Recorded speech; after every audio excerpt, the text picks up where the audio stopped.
আসসালামু আলাইকুম রহমতুল্লাহ। প্রিয় দর্শক, আপনারা সকলে কেমন আছেন? আশা করি ভালো আছেন। দেশ কিংবা প্রবাসের সকল দুর্বল 5 ব্যাংকের গ্রাহকদের জন্য মহা সুখবর। তার মধ্যে সরকারি 4 ব্যাংকের আমানত বেড়ে 50,000 কোটি টাকায় এসে দাঁড়িয়েছে। এই 4 ব্যাংকের গ্রাহকদের জন্য মহামূল্যবান গুরুত্বপূর্ণ একটি নিউজ। আশা করি পুরো ভিডিওটি আপনারা ধৈর্য সহকারে দেখবেন।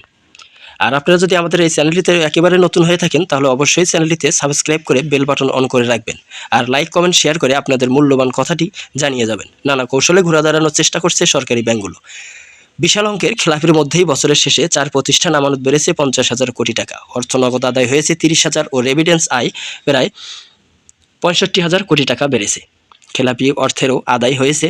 ব্যাংকাররা বলছেন, সুশাসন নিশ্চিত হলে ভালো অবস্থানে যাবে প্রতিষ্ঠানগুলো। অন্যদিকে খেলাপির অর্থ আদায়ের রাজনৈতিক সরকারকে শক্ত পদক্ষেপ নিতে হবে বলছেন অর্থনীতিবিদরা।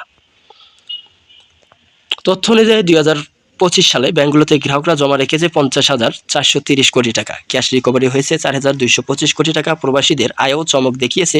রেমিটেন্স আয় হয়েছে 65,000 কোটি টাকা। এর মধ্যে সোনালী ব্যাংকে আমানত বেড়েছে, অগ্রণী ব্যাংকে আমানত বেড়েছে, জনতা ব্যাংকে আমানত বেড়েছে, রূপালী ব্যাংকে আমানত বেড়েছে। সোনালী ব্যাংকের এমডি সিআইও মোহাম্মদ শওকত আলী জানান, খেলাপি অর্থের আদায়ের হার সর্বোচ্চ মার্চের মধ্যে আশান্বিত পর্যায়ে নামবে মন্দ ঋণের পরিমাণ। ঢাকা বিশ্ববিদ্যালয় ব্যাংকিং ও ইন্স্যুরেন্স বিভাগের চেয়ারম্যান অধ্যাপক ডক্টর শহীদুল জাহিদ জানান, ব্যাংকগুলোকে সবচেয়ে বেশি সংকটে রেখেছে হেভিওয়েট খেলাপিদের মাধ্যমে বেহাত হওয়া হাজার হাজার কোটি টাকার ঘাটতি, যা রাজনৈতিক সরকারের সহযোগিতা ছাড়া উদ্ধার সম্ভব নয়। আর্থিক খাতের দীর্ঘ পথ চলা সরকারি ব্যাংকগুলোর দেশের যে কোনো সংকট বা দুর্যোগ নানাভাবে ভূমিকা রাখে এই প্রতিষ্ঠানগুলো। তাই বৃহৎ স্বার্থে আর্থিক খাতে নিরাপত্তা নিশ্চিতের পাশাপাশি পরিচালনায় স্বচ্ছ ও স্বাধীন ভাবমূর্তি ধরে রেখেছে এগিয়ে যাওয়ার পরামর্শ সংশ্লিষ্টদের।